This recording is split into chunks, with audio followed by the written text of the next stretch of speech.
മങ്കട. പേരുകേട്ട രാഷ്ട്രീയ പോരാട്ടങ്ങളുടെ വേദിയായിരുന്നു മങ്കട. ലീഗിൻ്റെ കോട്ടയാണെങ്കിലും ലീഗിൻ്റെ വലിയ നേതാക്കൾ ഇവിടെ കമിഴ്ന്നടിച്ച് വീണിട്ടുണ്ട്. 1967 CH മുഹമ്മദ് കോയ വിജയിച്ച് നിയമസഭയിലെത്തിയത് മങ്കടയിൽ നിന്നായിരുന്നു. 2006 ആ CHൻ്റെ മകൻ MK മുനീർ തോറ്റതും മങ്കടയിൽ തന്നെ. 5 തവണ മങ്കടയിൽ വിജയിച്ച KPA മജീദ് പിന്നീട് തോറ്റ് പിന്മാറേണ്ടി വന്നതും ഇതേ മങ്കടയിൽ തന്നെയാണ്. കഥ ഇതുവരെ.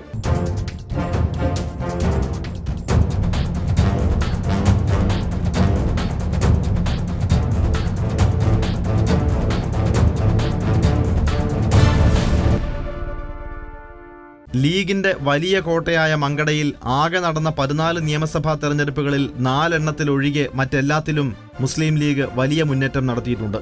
മങ്കട, മൂർക്കനാട്, പുഴക്കാട്ടിരി, അങ്ങാടിപ്പുറം, കൂട്ടിലങ്ങാടി, കുറുവ, മക്കരപ്പറമ്പ് എന്നീ 7 പഞ്ചായത്തുകൾ അടങ്ങിയതാണ് മങ്കട മണ്ഡലം. 1967 CH മുഹമ്മദ് കോയ 24,517 വോട്ടിന്റെ ഭൂരിപക്ഷത്തിൽ നിയമസഭയിൽ എത്തിയത് മങ്കടയിൽ നിന്നായിരുന്നു. 1965 പാലോളി മുഹമ്മദ് കുട്ടിയിലൂടെ CPM മങ്കടയിൽ വിജയിച്ചു.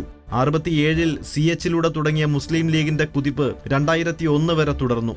കൊരമ്പയിൽ അഹമ്മദ് ഹാജിക്ക് ശേഷം 1980 മുതൽ മുസ്ലിം ലീഗ് പ്രതിനിധിയായി മത്സരിച്ച KPA മജീദ് തുടർച്ചയായി 5 തവണ മണ്ഡലത്തെ പ്രതിനിധീകരിച്ച് നിയമസഭയിലെത്തി. 1996 ഇടതുപക്ഷത്തു നിന്ന് മഞ്ഞളാംകുഴി അലി സ്വതന്ത്ര വേഷത്തിൽ KPA മജീദിനെതിരെ സമരരംഗത്തെത്തി. നേരിയ ഭൂരിപക്ഷത്തിൽ ആ തവണ ലീഗ് പിടിച്ചുനിന്നു. 2001 വീണ്ടും കളത്തിലിറങ്ങിയ മഞ്ഞളാംകുഴി അലി KPA മജീദിനെ പരാജയപ്പെടുത്തി ചെങ്കൊടി പാറിച്ചു. 2006 അലിക്കെതിരെ ഗ്ലാമർ താരമായിരുന്ന MK മുനീറിനെ തന്നെ രംഗത്തിറക്കി മണ്ഡലം തിരിച്ചുപിടിക്കാൻ ലീഗ് ശ്രമം നടത്തി. പക്ഷേ വിജയം അലിക്കായിരുന്നു. അതേ മഞ്ഞളാംകുഴി പിന്നീട് മുസ്ലിം ലീഗിലേക്ക് ചേക്കേറുന്ന കാഴ്ചയാണ് കണ്ടത്. അലിയെ ലീഗ് മങ്കടയ്ക്ക് പകരം പെരിന്തൽമണ്ണയിലാണ് നിയോഗിച്ചത്. TA അഹമ്മദ് കബീറിനെ മങ്കടയിലിറക്കി. 23,593 വോട്ടിന്റെ വമ്പൻ ഭൂരിപക്ഷത്തിൽ ഇടതുപക്ഷത്തിന്റെ ഖദീജ സത്താറിനെ തോൽപ്പിച്ച് മങ്കട അഹമ്മദ് കബീർ പിടിച്ചെടുത്തു. മങ്കടയുടെ അല്പം വ്യത്യസ്തമായ രാഷ്ട്രീയ ചിത്രമാണ് നാം കണ്ടത്. ഇനി ഇത്തവണത്തെ മത്സരം കളിക്കളം.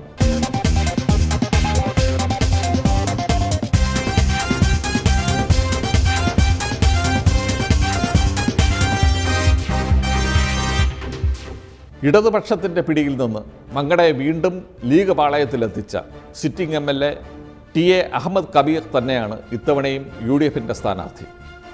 എതിരാളി CPMൻ്റെ TK റഷീദ് അലി. വികസന പ്രവർത്തനങ്ങൾ തന്നെയാണ് മങ്കട മണ്ഡലത്തിലെ മുസ്ലിം ലീഗിന്റെ സിറ്റിംഗ് MLA ആയ TA അഹമ്മദ് കബീറിന്റെ തുറുപ്പുചീട്ട്. മങ്കട ഗവൺമെന്റ് കോളേജ് ആരംഭിച്ചതും കെട്ടിടം പണി ആരംഭിക്കാനായതും സ്മാർട്ട് ക്ലാസ് റൂമുകൾ മണ്ഡലത്തിലെ എല്ലാ സ്കൂളുകളിലും ആരംഭിച്ചതുമെല്ലാം ലീഗിന് ഗുണകരമാകുമെന്നാണ് പ്രവർത്തകരുടെ പ്രതീക്ഷ. അങ്ങാടിപ്പുറം മേൽപ്പാലത്തിന്റെ പ്രവൃത്തി, വർഷങ്ങളായി മുടങ്ങിക്കിടക്കുന്ന മൂർക്കനാട് കുടിവെള്ള പദ്ധതി തുടങ്ങിയവയും ലീഗ് ചൂണ്ടിക്കാണിക്കുന്നു. കാണാമറയത്തല്ല കയ്യെത്തും ദൂരത്ത് എന്നതാണ് CPM സ്ഥാനാർത്ഥി TK റഷീദ് അലിയുടെ ഫ്ലക്സുകളിലെ തലവാചകം. മണ്ഡലത്തിലെ സിറ്റിംഗ് MLAയുടെ അസാന്നിധ്യമാണ് അവർ ഉന്നമിക്കുന്നത്. ഇതുമൂലം മണ്ഡലത്തിലുണ്ടായ വികസനമില്ലായ്മയും അവർ ചൂണ്ടിക്കാട്ടുന്നു. 2014 നടന്ന ലോക്സഭാ തെരഞ്ഞെടുപ്പിൽ ലീഗ് സ്ഥാനാർത്ഥി അഹമ്മദിന് 59,738 വോട്ടുകളും LDFിലെ PK സൈനബയ്ക്ക് 36,277 വോട്ടുകളുമാണ് ലഭിച്ചത്. 23,461 വോട്ടിന്റെ ഭൂരിപക്ഷം അഹമ്മദിന് ഇവിടെ നേടാനായി. UDFന് കഴിഞ്ഞ പഞ്ചായത്ത് തെരഞ്ഞെടുപ്പിൽ വാർഡ് തലത്തിൽ വെറും 1,324 വോട്ടുകളുടെ മേൽക്കോയ്മയാണ് ഉണ്ടായിരുന്നത്. UDFന് 64,495 വോട്ടും LDFന് 63,171 വോട്ടും ലഭിച്ചു. 7ൽ 5 പഞ്ചായത്തുകളിലും ഭരണം ലഭിച്ചത് LDFന് പ്രതീക്ഷ നൽകിയിട്ടുണ്ട്. പക്ഷേ ബ്ലോക്ക് പഞ്ചായത്തിലേക്കും ജില്ലാ പഞ്ചായത്തിലേക്കും UDF നേടിയ വോട്ടിന്റെ ലീഡ് 10,000-ന് മുകളിലാണ്. കോൺഗ്രസ് ലീഗ് പോരും CPM അനുകൂല ഘടകമായി കരുതുന്നു. പണ്ഡിതനും വാഗ്മിയുമായ അഹമ്മദ് കബീറിൻ്റെ നില മങ്കടയിൽ ഏറെക്കുറെ ഭദ്രമാണ്. പക്ഷേ കോൺഗ്രസ് ലീഗ് ബന്ധത്തിൽ വീണ വിള്ളൽ CPMന് പുതിയ പ്രത്യാശ നൽകുന്നു.